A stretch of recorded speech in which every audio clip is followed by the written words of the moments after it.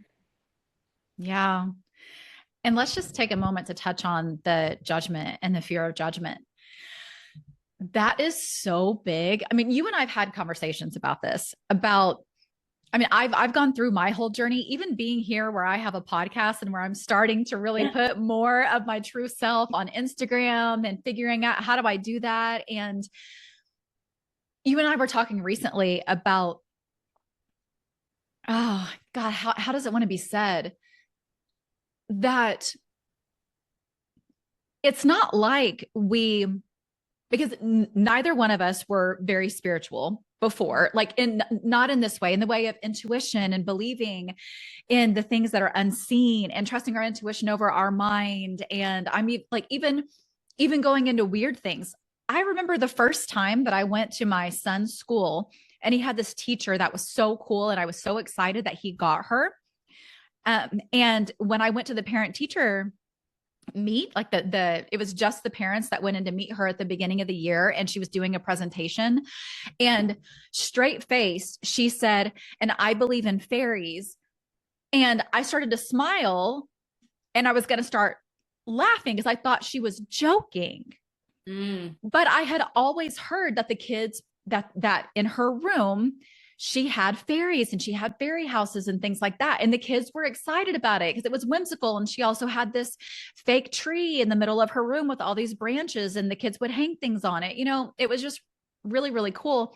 And when she said that, as a beautiful woman who just, she reminds me of you. Because, guys, if anybody is not watching the video, Mica is stunning. I really mean it. Mica is, I don't know how many times that I have gotten on video with you, and I'm just like, before we keep talking, I just I just have to tell you how hot you are. No, but how beautiful, really. And this woman was like that too. She was always dressed really cute. She was beautiful, and her husband was a doctor, so successful, and all the kids liked her. It was just like she was one of those people that seemed like she had it all. And here she is in a room full of adults that she's about to be teaching their children, and does a little one-liner of an I believe in fairies.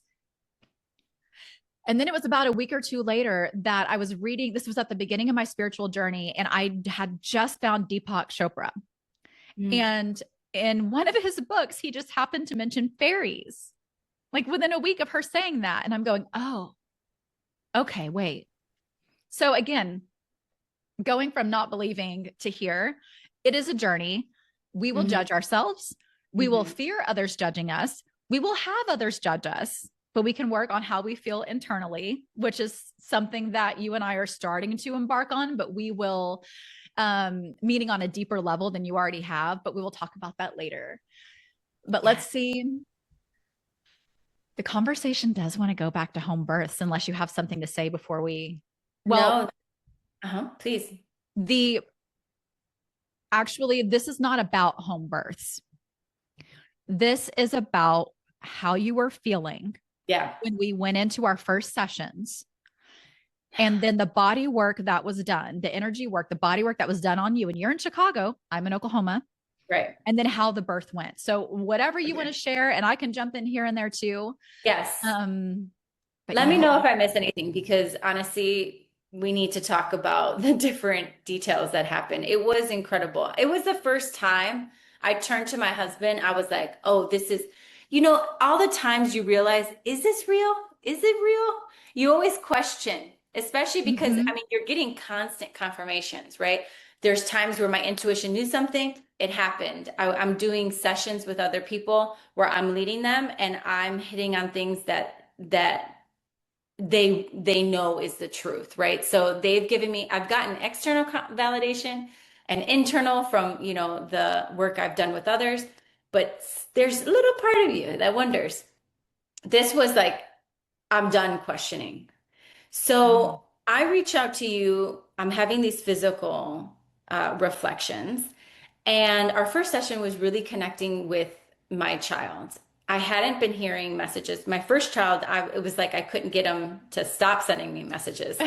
He's very communicative. He gave me his name. I'm having dreams all the time. With my second son, I went through a period of time where I was pretty upset. I'm not gonna lie. I was upset when I got pregnant. I didn't, it was uh, it took us by surprise, and I was also getting married in a few months. So I would be walking down the aisle 6 months pregnant. And so, my human self was really moving through that, but I wasn't getting a lot of messages. So we had our first session where energetically, all the reasons as to why this spirit baby is coming now and why he chose me and our relationship, and it just beautifully blossomed. But something that you said that really unlocked the whole next month and a half, because we worked for 6 weeks together right before my birth. I would say even shorter. I think it was 4 weeks. Yeah. Was he's a very powerful energy worker, my child, and that he could be of assistance as well. And so I kind of took that, and right after our session, I had another physical ailment, which was that came out of nowhere. And you sent me a message. You're like, I'm feeling like the ligament is really, Mhm.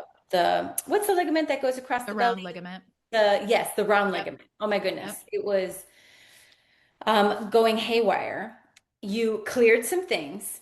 You also, my light body wasn't in alignment and my uterus around my liver. Mm. The most powerful work you did during that time was actually in our support sessions. We have full sessions, you and I, but you also offer these support sessions that kind of happen. We don't need to be on Zoom. We don't need to even be communicating. You could feel in and know what's going on and kind of Yeah. integrate, is how I see it from our full sessions. Well, you identified in my liver something I hadn't even told you at the time, that there was a lot of anger that was built up in my liver. And you were connecting a lot of memories and you were moving through some belief codes that you were clearing. I remember you were like, you'll be a little emotional for the next 3 days. You're releasing a lot. And the next morning I woke up and I couldn't figure out why I was crying. I forgot what you said. Mm. And I was releasing and purging and purging. And for the next 3 days, I had a liver issue that was basically clearing up. He was also breech, remember? Oh, The, yes. yeah, that same we did some energy work. Mhm. A lot of it was he didn't want to be rushed. And I would Mhm. highly suggest really not panicking if your baby is breech. Yeah. He flipped on his own. The next, it was like 2 days later, I ended up calling you and saying, "Oh my goodness." The last piece, and I think it was the most impactful, you said, what's coming up right now is around the uterus light body. We have generations of women through your line of ancestors that have been going through a lot of pain, and you aligned some things. You gave me some light language, you toned, you did this all in virtually. Like I wasn't even on the phone. You did this via voice app. And you said, well, this shouldn't, it may not send you into labor, but it'll get you prepared. 6 hours later, I was in labor with a baby that was head down with no pain. I labored for the next, 12 hours relatively easily. And when I went in, when my water broke, he was here 45 minutes later. And I remembered all of the work that we did energetically to get me to that moment. And I just said, everything went quiet. There was no music. No one was talking to me. My midwife was there, my midwife assistant. And all I said was, August, my son, help me. You're gonna help me in this process. I trusted myself enough and I trusted him enough. And I didn't even have to push. He was birthed beautifully at the perfect moment, and we've been inseparable ever since. And I just remembered knowing, using my intuition to know if I hadn't done that energy work, that the Mhm. birth would have went different. It wouldn't have went worse, per se, but it wouldn't have been as empowering and as really soul, I want to say soul gathering. I felt like I picked up Mm. pieces of myself. Yeah. And I want to cry just because of how beautifully I do believe that the energy work that I didn't know needed to be done. I didn't understand. I had a lot of different issues in the body, but it was stemming from the liver and the things that you had worked on. And so, Yeah. my goodness, did I miss anything? Because it was that powerful. Well, I'm just thinking about with the liver, you basically had several things happening that were making it where you might not be able to have a home birth. Right. And I remember when we were working on it, it wasn't, there's no guarantees, right? Because there's whatever is meant to happen. I'm not here to help anybody control, right? Like with the mind, what's happening. It's more of, oh, okay, she desires a home birth. There's a reason why she desires a home birth. So let's look into this. So one of them was the liver, and you were going to have a liver test, I think 2 days after I did. Okay, after I did the work specifically on the liver, and I remember looking at it and seeing. I don't know if you can remember, but it was something like you only had 2% of your liver light Yeah. body, Yeah. and I used to not even know this was a thing, but we do. We have we can leave pieces of our light body behind in different traumatic situations, whether it's trauma with a big T, trauma with a little t. And so I remember that most of your liver wasn't even there Yeah. as Yeah. far as the light body. And the thing is, if you really think about it, we are made of light just as much as we are made of water. Mhm. Okay. Our Mhm. bodies are mostly water. And it's meant to be the same way with the light within us. That's part of why it talks about light frequency. And so, an example of this is if you even think about our heart, if our heart's not working right, what do we get? We get a pacemaker that sends a shot of electricity. And so to me, that's the energy. It's light energy. Now, granted, I am sitting here going, "Ooh, I wonder if I just called back the light bodies of people's hearts if they wouldn't need that." But that's an experiment for another day. But one of the things I want to touch on is after I did the work on your liver, you felt it the next Yeah. day or that night. And I remember you messaging and you were kind of like, I'm kind of scared because I'm really feeling my liver, but yet intuitively, I know it's filling back in. And then Mhm. also when I worked on the round ligament pain, which I didn't realize you were, I think you had mentioned like your hip was bothering you. But Mhm. when I think hip, I think outer hip for whatever reason. Yeah. But when I looked into it, I never let my mind tell me we're working on the hip. I ask, this is what's going on. What do I do? And I was pointed to round ligament. And again, that night, you were saying, oh my gosh, I was in so much pain. I almost called you. Now, that is not always the case. That is not always the case, but I want to be very clear about that. I also have another friend where when I work on her, she's not doing it anymore. But when I first started working on her and she hadn't been doing like basically any work on herself, she'd throw Mhm. up every time we would release. She would just throw up and purge and purge and purge. And so those things can happen. They're rare.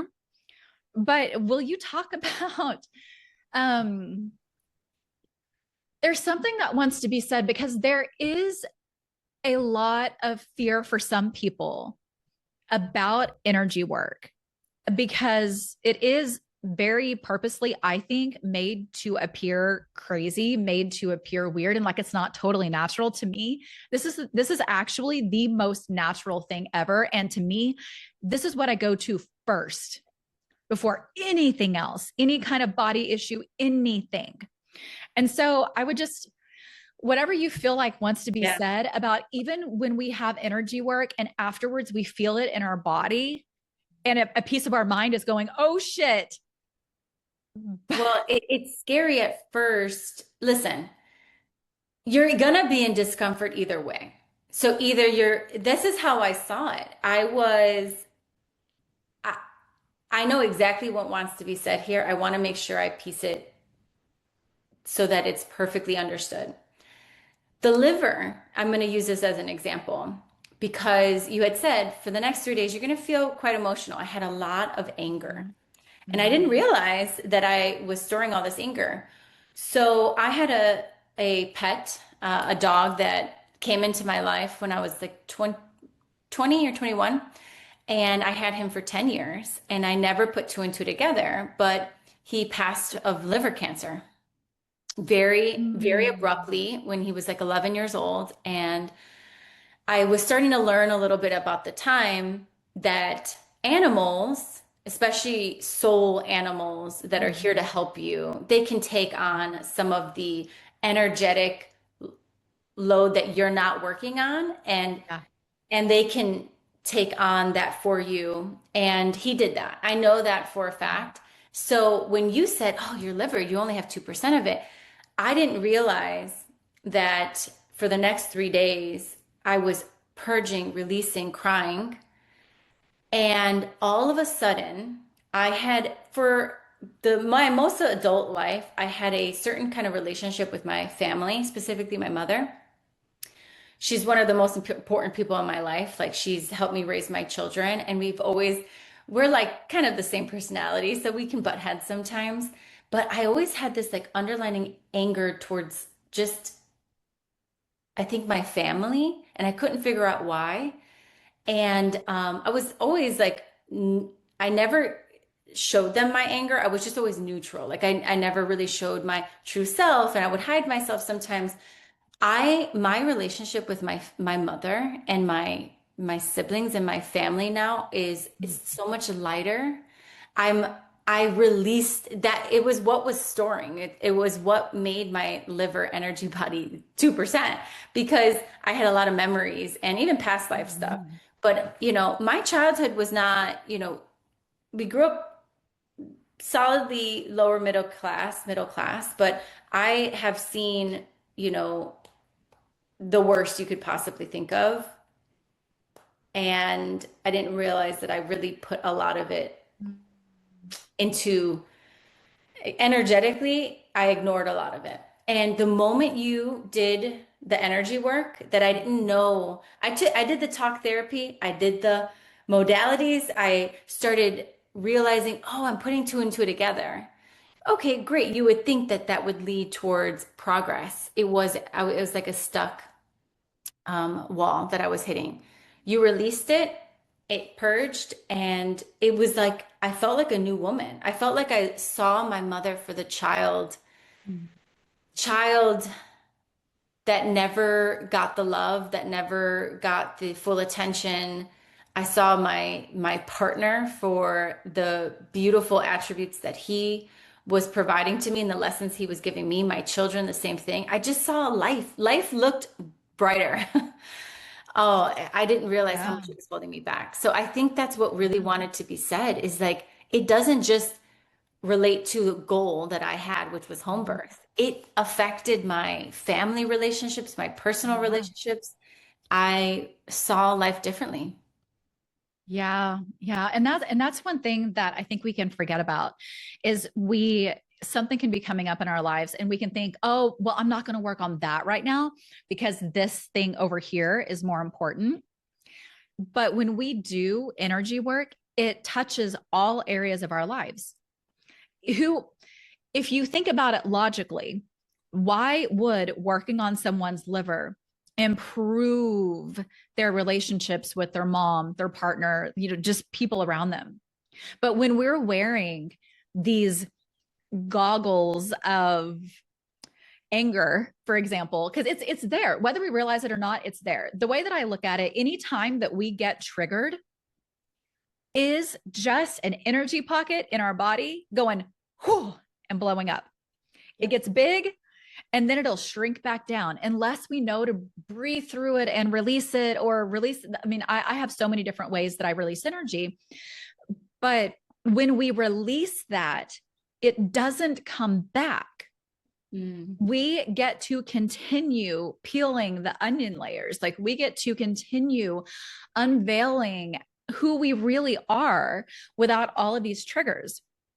And emotions and traumas, again, they can even be little things like one little comment that someone made to you on the playground that's stuck in your body somewhere, that's affecting you as an adult, how you interact with people. There's one little story that wants to be shared. Is my boyfriend, when I first met him, his daughter, when he would go, okay, when they would go to his mom's house, so her grandma's, he was telling me one day, he was like, yeah, I don't know what it is because she's a very loving grandma and she's, always great to her. But my daughter, ever like from the very beginning, she was always very standoffish towards her. And she'll want to, my mom will want to hug her, but she won't want to have a hug, but yet she'll hug grandpa and all that. But she really has trouble warming up to my mom. I did session, one session hours before they were going to go visit her. And from that day on, this little girl would like run to her grandma and give her hugs high. Like, so it disappeared. And Yeah. who knows where else this little girl's life will be changed from having that energy removed. But this is Mm. not the first time Mm. that I have experienced or other people have experienced working on something that seems unrelated, but it's not. It's kind of like when you and I were in intuition training. We learned in more of a simple way that there are this particular person trains that there are 8 areas of life, and you may have something happening. Like when you were talking about body reflections, there may be people who are like, what? Yeah. So what she means is like issues with the body, health problems, maybe like a liver issue or hip pain, right?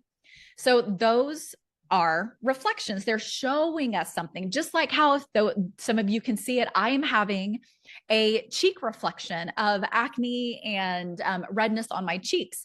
And that's something I'll talk about. I promise, I keep saying it in some of the episodes, I will talk about it because it's been a long soul journey and there's so many facets to it.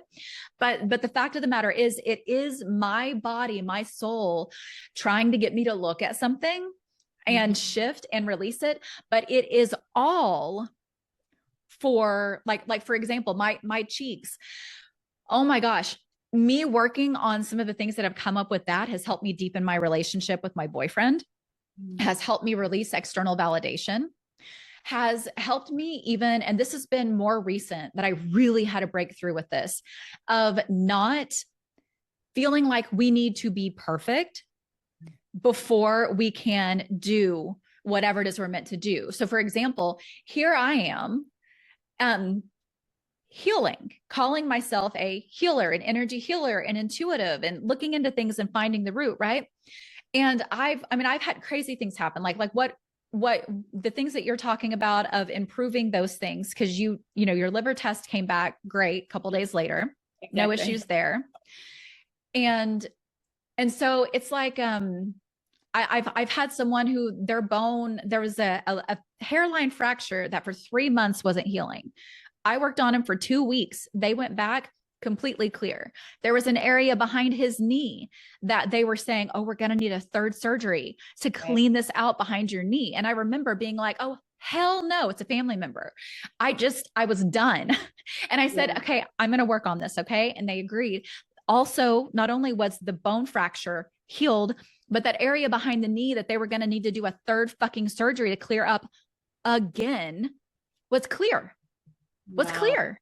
Yeah. So now we can look at, say, for him, his knee and say, oh, okay, what is it actually? What is his body trying to show him? Because there's something else. But okay, let me wrap this up because I'm getting very passionate right now because we have just been so misled Yes. by what our bodies are trying to tell us and hating our bodies, which Hmm. just adds fuel to the fire Right. when we can look at it intuitively, release whatever's around it, and improve our lives immensely. Because it's not just about the body, Yeah. it's Yeah. about what it's trying to show us. What is it that you are being called to learn? I think that's a good way that I've been able to approach it is now working, entering into this new mentorship with you is energy work is really the other half of the equation. And because it's left out so often, you can sit and talk therapy for 10 years and didn't realize that it's a good first step, but there are ways in which to collapse the timeline that you're working on something. And so Mm-hmm. because I also have a personality that likes to go from a 0 to 100, I want to work with you to identify, okay, great. Now that we've done um, the work around the home birth, the work within the liver, we worked on um, the uterus, but it was now around the throat. I'm Mm-hmm. like, if you ever find yourself repeating a pattern and you literally know you are repeating this pattern, you're trying different things, you don't understand why it's not solved, it's the energetic piece that hasn't Yes. locked in yet. And so, Yes. what I love that I love working with you is that I actually feel like I'm learning now how to do this on myself. It wasn't really my necessarily like forte. I think I do have other ways that I go about using my intuition. I didn't realize that this was even a thing. And so Mm-hmm. now learning what you do, I realized another pattern. So this is what I start with. I kind of am trying to develop a formula so that I can get the most out of our time, but also learn how to do these things independently one day. I Mm-hmm. think that that's the goal, is to really know that I have this within me and that Mm-hmm. everyone has this ability within themselves. So I said, okay, well, what's another repeating pattern? And I let things flow. All of a sudden, my partner and I were realizing we're not getting paid back in different ways. There's like something financially that came up, an invoice wasn't getting paid, something simple that wasn't getting paid. We're like, there's a theme that keeps happening within our lives. Mm. Realize it's an energetic block. We both are sitting here realizing these patterns. We've done everything. We've shifted the way that we approached our businesses. We shifted our invoicing systems. We working with great people. We genuinely believe that. So now I've identified the formula. Okay, the repeating pattern that we keep butting up against. No physical action can seem to change the result. Let's go to the energetic side now. And I love that you kind of work with couples too and families. Like Mm-hmm. sometimes when you work with an individual, I'm so connected to other people and Mm-hmm. the goals that we want to achieve in life. And ultimately, I think that that's where you can kind of start is evaluating within your life. I know that there's this invisible wall. How do I Yeah. work with somebody to learn how to overcome it? 100%. And then not only that, but to realize even when that repeating pattern gets a little bit better and you think, Mhm. oh, okay, I've worked on it, I've mastered that, it's going to come back up later also in a more subtle way, that it may take a moment for the person to realize, oh wait, that's that pattern again. And it may Mm. not even be with finances the next time, with being paid back, right? It could be in another way, a feeling like you're being taken advantage of by this person over here, right? But it's still that same thing of you're not getting the exchange, Yeah. you're not getting something back. And so I love that. I love that. That's a great way of looking at it. Okay, so one of the things that feels like it's wanting to be talked about right now is because this, we follow intuition. So it wasn't necessarily, I don't believe anyway, your plan to like keep going.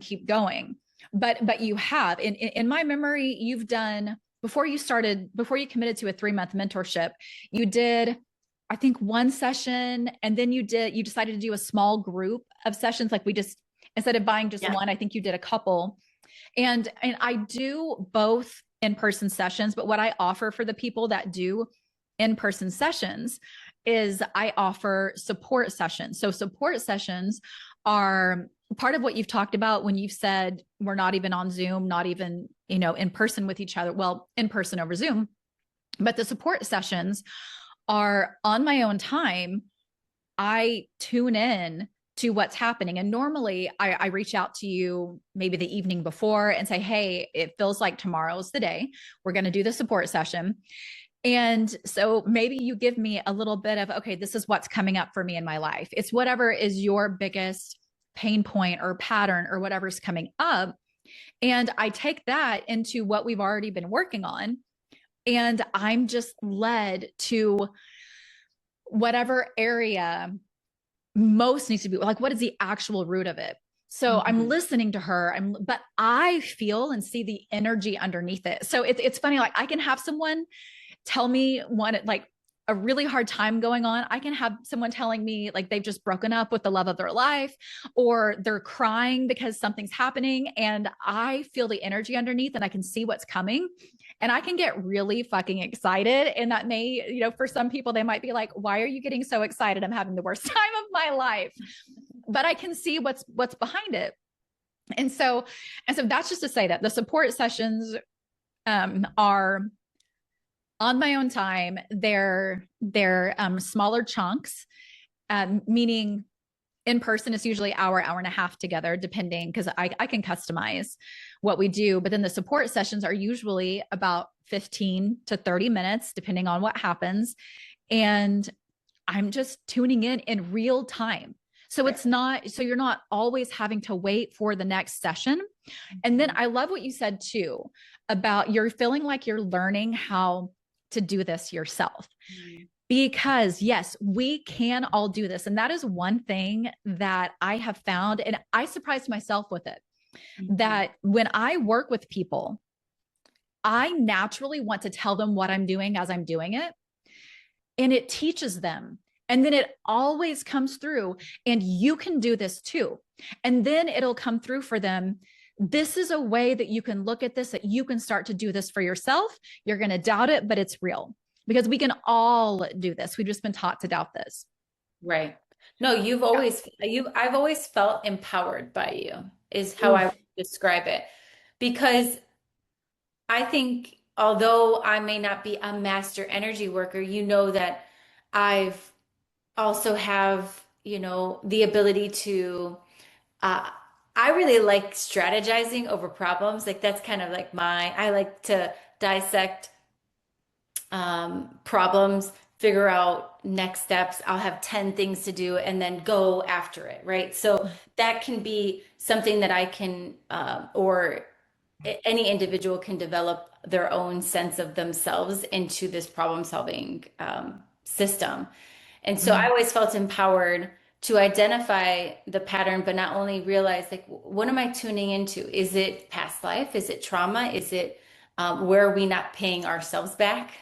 Remember, we were supposed to work on something completely different, Yep. but this kept coming up. And I'm like, you said nothing is ever a coincidence, especially when we've said we're setting the intention that for the next 3 months we're going to be, if that's the end goal. I didn't even realize that this is something that needs to be resolved before we even get to, really Yeah. speaking truth, leading in alignment, doing a career that's just, in full alignment with what I'm here to do. Hmm. Well, you got to solve these little things first, and Yeah. we trust the process and the first steps, but ultimately it's been a learning experience. So before, what I like about personally about the journey that I've taken has been slow.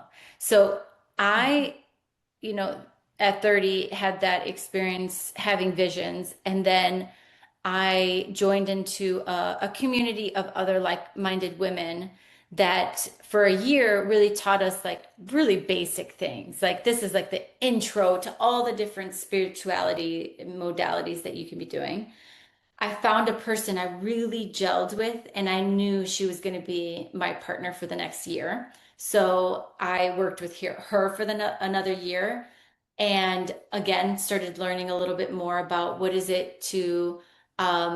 energy, how do we working one-on-one specifically with somebody. Mm. The next year, I found my former mentor and realized, oh, intuition is really a pathway, and I can use it as a muscle that I'm exercising. So I'm now starting to make decisions from intuition. I'm starting to build my life around my intuitive decisions. And then I knew when I started working with you, this is what always happens to me. It's probably every year I reevaluate what's the next lane I'm going to go down, what's the next level of growth, and I knew it was working with you on energy.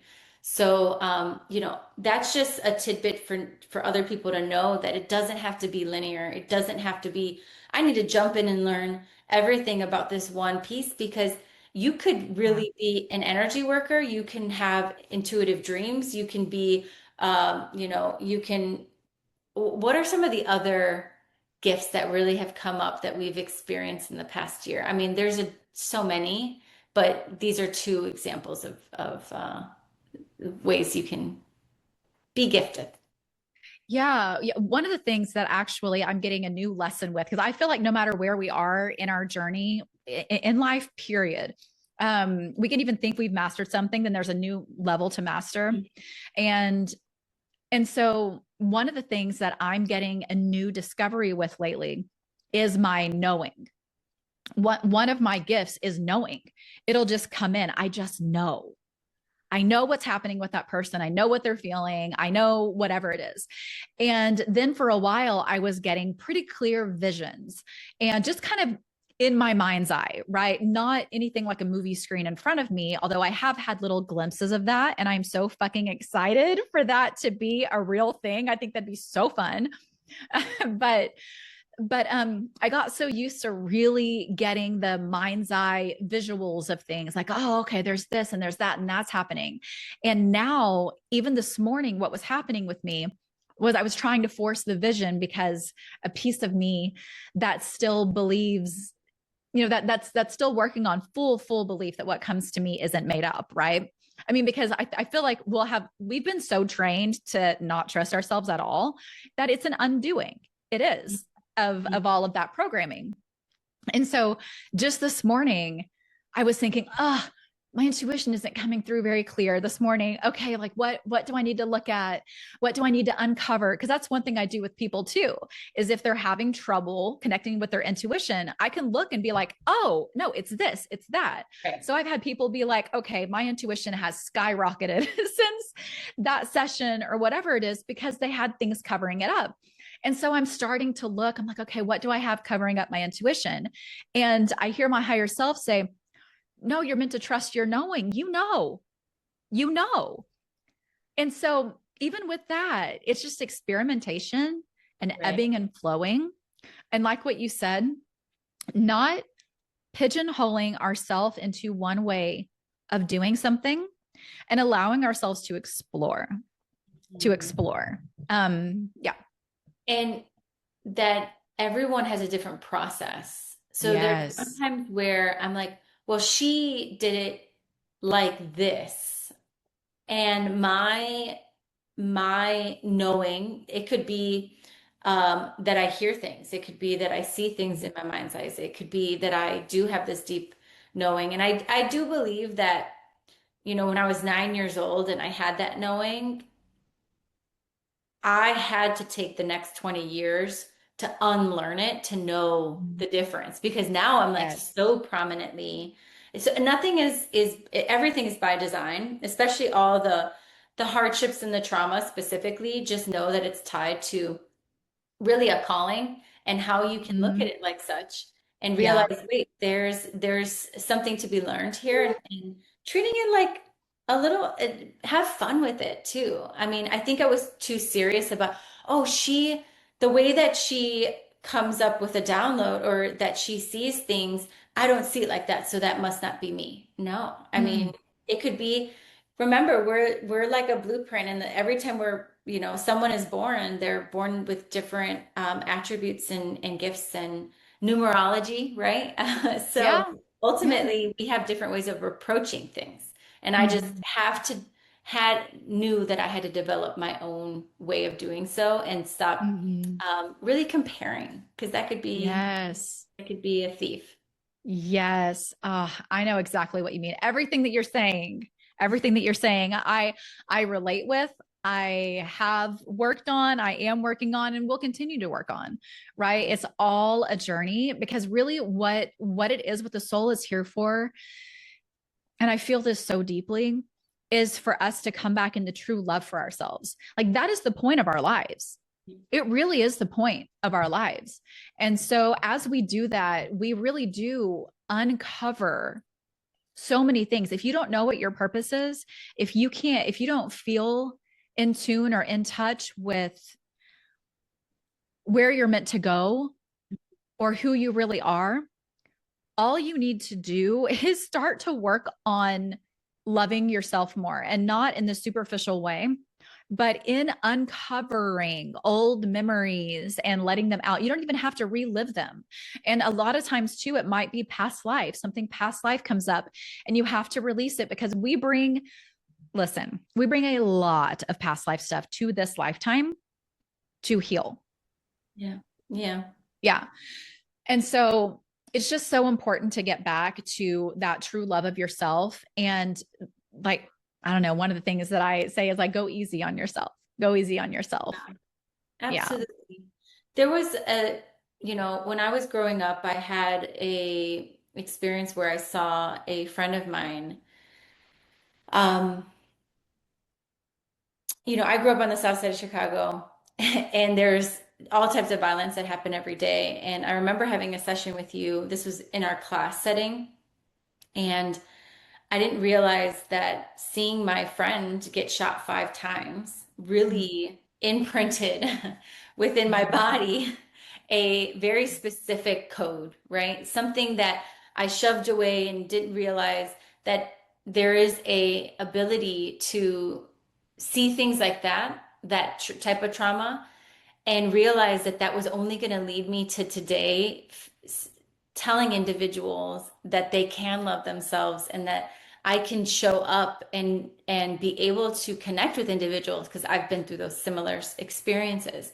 And so Mhm. knowing that whatever you've gone through, like seeing it as a teacher, it could be very hard sometimes, right? I mean, I can only there was no way I was going to be able to see that as an opportunity to teach me something greater than what I just said, forget it, forget it, forget it. Well, it Yeah. was stored. It never, energy cannot be destroyed. It's just moved. It's going Right. to move to somewhere else. And so I started to realize like, what if that's enough? Like, what if I don't need to go have some like really um, high powered, flashy job, and I can design a life around teaching and believing and showing other individuals that self love is really the first priority. And then you Mhm. can go and develop something pure, so purely yours because you've really uncovered like and shown up as yourself.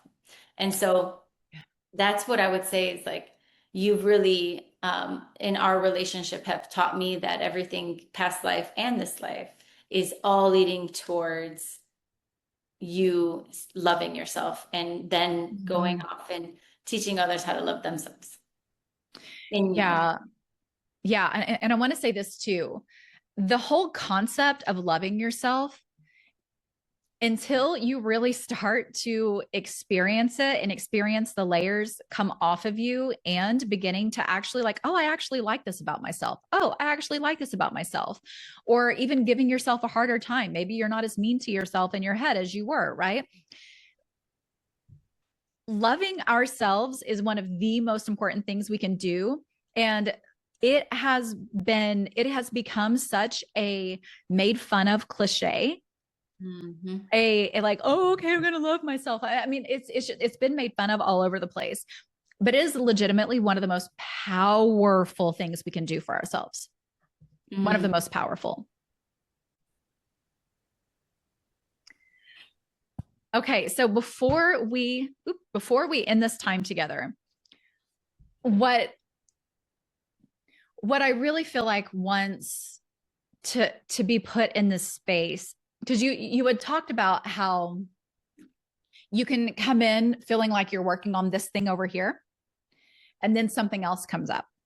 And so it feels to me like in our trajectory with working together, it was, oh, let's work on connecting with my baby and having a successful home birth. And then it went to, working on partnership and just really that masculine, feminine, and feeling just like so amazing in your relationship. And then over to the business that you're starting up, and okay, let's do the work on the business now that the business is really starting to get legs. Mhm. And so I just, whatever you want to say about that, about your experience of, I mean, really, those are just categories of life that are the loudest that we come in and we say, this is what I want to work on. Right. But then maybe something else comes up. So just, I think I just really, whatever you feel like wants to be said to help people understand what was actually like, what were some of the instances that were happening that made you go, okay, I need to do this.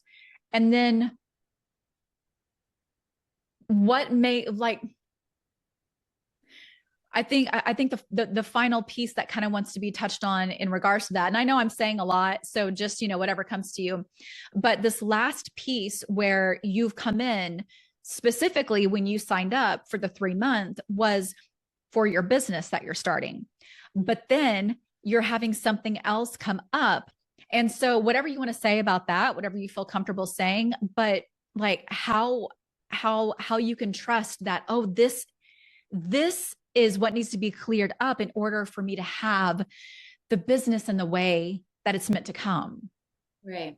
in the most powerful way. Yes. And what's interesting about it is that you will most likely doubt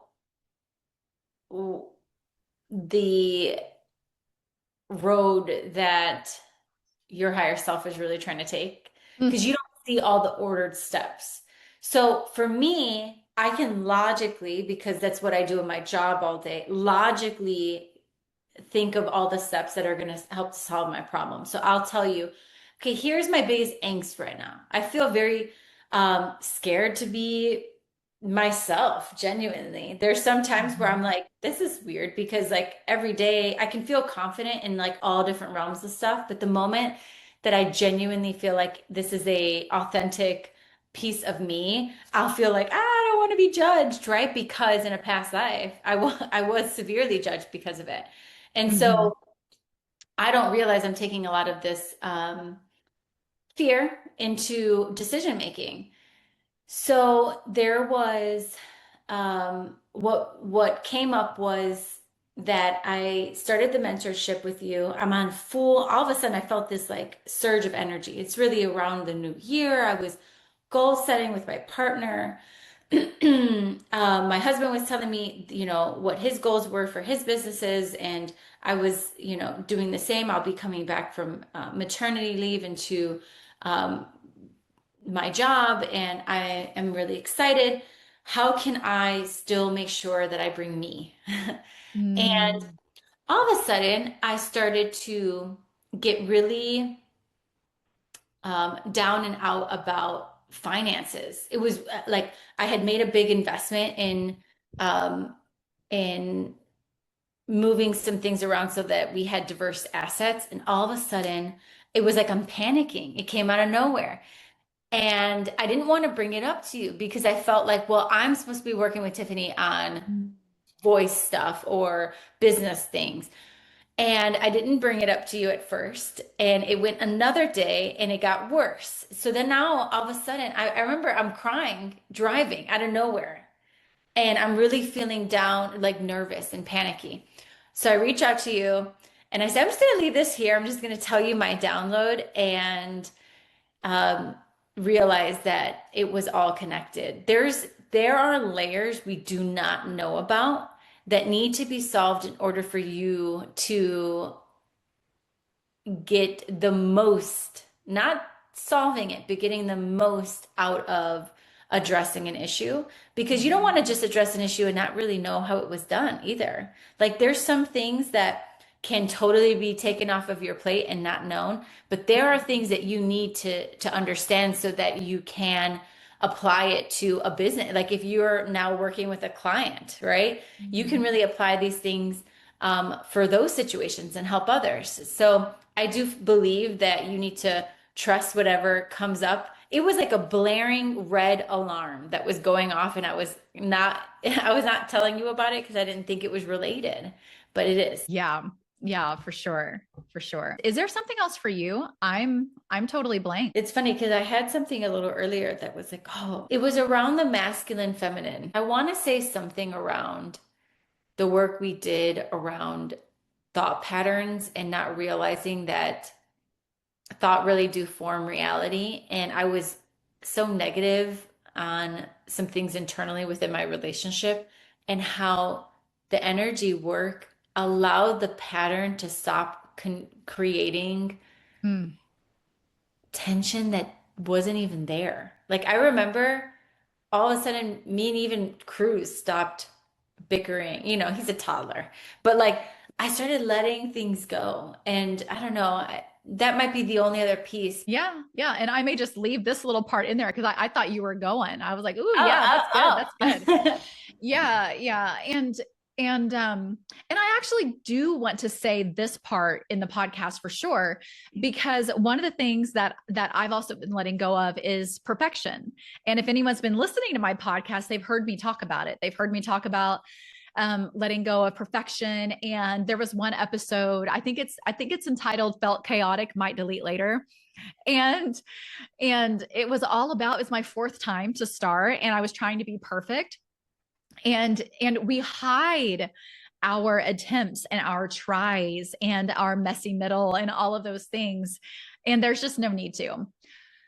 So one little story is Can I coming say up. one thing Go to ahead. that? Oh, Yes. No, it please was go ahead. it was about the fact that your I liked that post a lot because it felt so Tiffany, but it also felt like you were owning. Sometimes when we own a part of ourselves so nonchalantly, then it's looked at as, oh, that was positive, that was helpful, that was blah, blah, blah. It's when we Mhm. judge ourselves about being a certain kind of way that then it comes Yeah. off to other people that it is the same. So when we own a certain attribute about ourselves that we may feel like, oh, this is chaotic. This is like, this is how I show up to, this is how other people see me. Well, when we finally own that part of ourselves Mhm. and we like, well, that's me, and I like that about me, and it's all the positive attributes to being, you have so many things to teach others, and you can do so in 45 minutes via Instagram reel. People will feel that you feel secure about that side of yourself, that attribute that you once felt judged about, Mhm. and it'll really come through energetically across positively to other people. So I always Yeah. remember that about myself. Like, yes, I feel judged half the time, but I'm also in a world of business and politics and leadership development, and half the time they are asking questions about, so tell me more about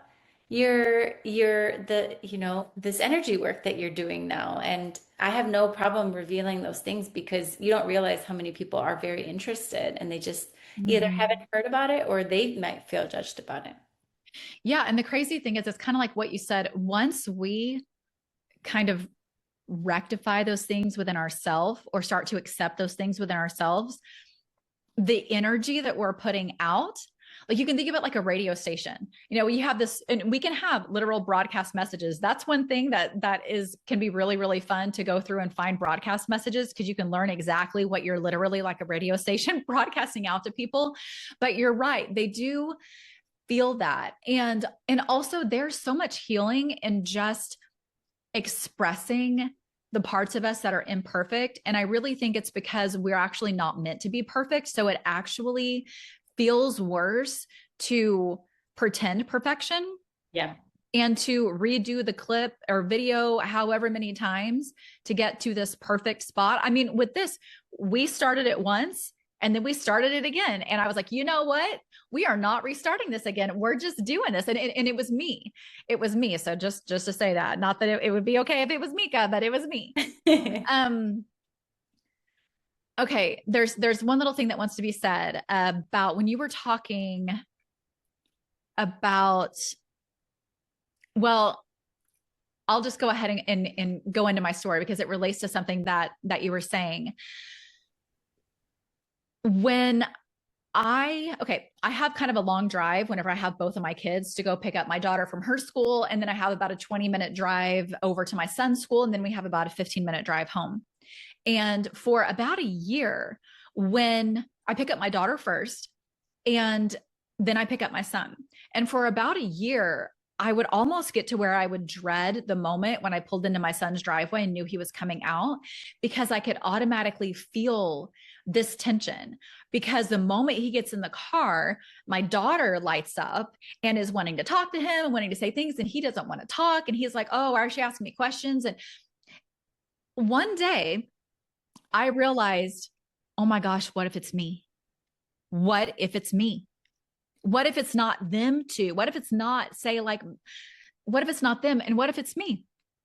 And so I started working on how I felt with the two of them coming together in that situation in the car and doing my own energy work. I have this thing that I do where I put a heart. I just see it as a heart, and like the energy from the heart goes down into the people.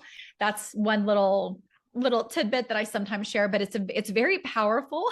It's very powerful energy work. I feel like I could do a whole podcast episode about that one thing. So if anybody's interested, just comment or DM me. Okay, Mica's interested. So I'll try to remember to do a little like session, or maybe we'll do it in our mentorship. We'll see where it comes up. But this heart energy work is, I mean, profound. I've used it in a courtroom for judges to be able to understand the truth of what an attorney was saying. I mean, just all sorts of stuff. But I did my own internal work on how I felt when my son would get in the car, and that whole dynamic would start. And then I also started doing the heart. But what if they really love each other? Like, what if this is a loving exchange? All of a sudden, one day it changed. This took less than a week. Less than a week, all of a sudden it changed. There was no longer the tension. There was no longer that feeling that I felt of him like being annoyed with her and her being too loud, because she'd have been pretty quiet for 20 minutes and he gets in the car and all of a sudden she's loud. Right. Mm-hmm. And then I'm like, oh my gosh, he's going to feel tension. And so we just don't realize all the aspects. Absolutely. It's the behind the scene work. Yes. Is at play every single day in every decision. Yeah. And it seems like it's the work that is easily ignored because, you know, you can't put it in a box either. Yeah. And so, you can't see it necessarily. Oh, not at all. You can feel it. Yes. I remember completely forgetting that you told me for the next few days, you might be a little emotional. I just kind of like I like heard it, but didn't register. Mm-hmm. And for the next 3 days, it was like I unleashed what I was holding in for 20 years in what I like in our energy sessions is we do it in the most forgiving and graceful way that we can release the energy. So it's not like you can't handle it, right? But you know, we really set the intention that it's what we need, but it's also something that we can completely handle. Yeah. Yeah.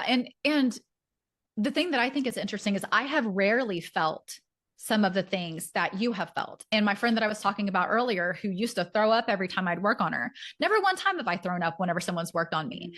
But there are people that have certain reactions to certain things, and it depends on what's coming up, or it depends on how much of a shit show their life is also. Like they may be in a point where their life is a real shit show because they've been brushing everything under the rug. And so if their soul is ready to be done with this, because their human self is, you know, digging their toes in the sand. Yeah. Yeah. And saying, no, I want this, even though I hate it and it's uncomfortable. I want this. I'm not going to let it go. When we start to release that, it can feel big. But really, okay. A quick for instance is wanting to be said. Another quick story, and then I want to see where we need to go to wrap it up, to put the bow on this episode for people. So here is an example of how the simple things you can use the energy work on. I now no longer believe that we have to like just push through or force through things that make us feel uncomfortable. I mean, okay, I'm going to say a little something else about that. Actually, that whole thing that people have been saying in the spiritual world about if it's not a hell yes, it's a no. I do not agree with that. I have said it before when I was in the beginning. Oh, if it's not a hell yes, it's a no. And that was where I was. But then I come to realize that no, actually, sometimes there's something new and there's something pushing our edge, something that we know we're meant to do. But there is energy that comes up and says, you're going to be in danger. Okay. And so it makes us think, oh, I'm not supposed to do this thing. So for instance, with me and my business, I feel like it's been slow for me because I thought the moment I opened my doors, all of a sudden I would be full. I'd be full. I would be booked up and just, but that's not how it happened. And I know it happened like that for a reason, but there are things that felt hard that as I would sit down to do them and they would feel hard, I would do energy work on myself. And then all of a sudden they wouldn't. And one example is, let's say the first podcast episode I did, I sat down, I had all these feelings coming up. And so rather than saying, nope, you just got to do it, you just got to hit play, I said, okay, this is coming up for a reason. Let me release. Let me release. And then when I sat down to do it, I was fine. And I've done this when I very first created an email list, which I still haven't technically created one. I had to piecemeal it together because I'm like that kind of stuff. I need someone to come in and do all that for me. But I didn't do it for years. And then all of a sudden, because I was doing the background energy work, that opened up to where I would even sit down to do it. Okay, let's talk about that. First thing, I hadn't sat down for years to do that. So one day, all of a sudden it felt, oh yeah, of course I'm going to sit down and do that. And then I cleared a little bit of energy around it as I sat down and had a few things come up. And now I think it was last week, I sat down to write an email, and I sat down with my boyfriend sitting on the couch, my daughter and his daughter sitting at the table across from me, earbuds in, like seemingly things going on all around me. And my energy was fine. Oh, I'm just going to write this email. I'm going to write 2 emails actually. So things that once felt hard can feel easy. So if there's something in your life that feels hard, even if it's something little, know that when you release what's behind it, whether you work with me or you find someone else, because I am a big believer in we go to who we are drawn to, and we don't become codependent on any one healer, ever, ever, ever. So that's what I want to say about that. Mica, is there anything that you want to say to tie the bow? Is there anything you feel like the audience needs to hear, or that you just really want to express to people? That's all I'm going to say. I'm not going to put any parameters on it. Yeah. If you have a inkling that this may be an issue, this invisible wall, this gremlin that you do not understand, they say that insanity is doing the same thing over and over again and expecting different results. Yeah. If you wouldn't define yourself like that, but you understand that you've been making decisions that have been holding you back and you cannot unwind this knot, it is probably energetic. Tiffany is I would say, was the perfect person for me to recognize the other side, the other half of the equation. And if it's that, it would be my highest recommendation to explore what this could mean for you. And what I love about what we've done together so far is we've customized it to what I needed in the moment. So I thought I was signing up for a session, and here I am 4 months later, not even 4 months, but some odd months later, doing a mentorship. And it's because I kept trusting that the work was happening. I saw the results. I have a goal in mind, and I knew that, energy was going to be the deciding factor, removing those blocks from me from really moving into this next level of my life. And so I've only seen beautiful transformations. I wouldn't even say that it was like these are perfect and that they're all like, something that could be written in a book. It's been messy, but I've only trusted that when I lean into the hard stuff and the fearful stuff and the things that are most uncomfortable, I've only gained the most. So that's really good. Yeah. Yeah. And that's another thing to say too, is we do tend to think that once we get to this level, my life will no longer have troubles, trials, tribulations. And that is never, ever true. I don't care if if you think about Jesus was ascended master level, right? Olympic level healer. And look what happened with him. And there's someone else too, I cannot remember who it is, but he's someone that people considered a great leader in the spiritual community. And he died of cancer. And people were saying, but I don't understand. How could he have died of cancer when he was like this? We all have our soul journey, and we need to remember that we're all human. Mm-hmm. we are all human and we are meant to be, and we're here for the life experiences.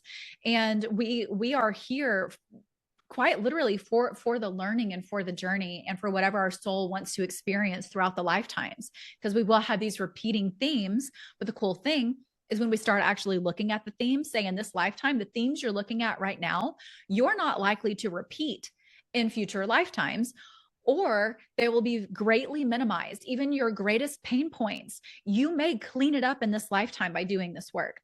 Okay. So that's, I don't know if we've talked about that before, but powerful work. Yeah. So if you've been listening to this and something does resonate with you and you're even just curious, feel free to book a session. You can book a 30-minute, you can do an hour 15-minute session, just whatever you want to do. There's also a 5-minute unfiltered truth that is $25 for me to get in your Akashic records. You just ask one question and I go in and I channel whatever it is. And so there are a lot of different ways to get into this work. But here's the thing that I want to say, even if by chance you're someone who listens to the podcast and you enjoy the podcast, but you don't feel called to work with me because that's not our soul contract, then I highly recommend just allowing yourself to be open to someone that does some sort of energy work that you trust yourself. Like with Mica and with my other clients, I definitely encourage them to trust themselves. It's not, oh, Tiffany decides what we're doing or what we're not doing. They have say the entire time. And I may have intuition as to, okay, this session we're doing this, but I will double check. I'll say, hey, what do you think? And so it's very important to, again, not be codependent on any healer, to allow, because I would not be where I am if I hadn't jumped around and learned a bunch of different modalities, right? And the same thing with Mica. Mica, as she was saying, I think you said you tend to spend about a year so far with people, right? And that's actually been part of my journey too, even though I'll have sometimes other people I learned from jump in. So again, I just encourage you to not be afraid of the inner work and know that even if it's hard, it's the beauty that comes behind it. Yeah. Thank you, Tiffany. Thank you. Thank you so much. All right. Even though I don't normally say this, the words right now that want to be said to everyone is be blessed. Be blessed, be blessed. And thank you. Thank you for being here and listening. And if you enjoyed the episode, please subscribe, please leave a review, write a review if you'd like. That would really mean a lot. And I wish you a wonderful day or evening wherever you are.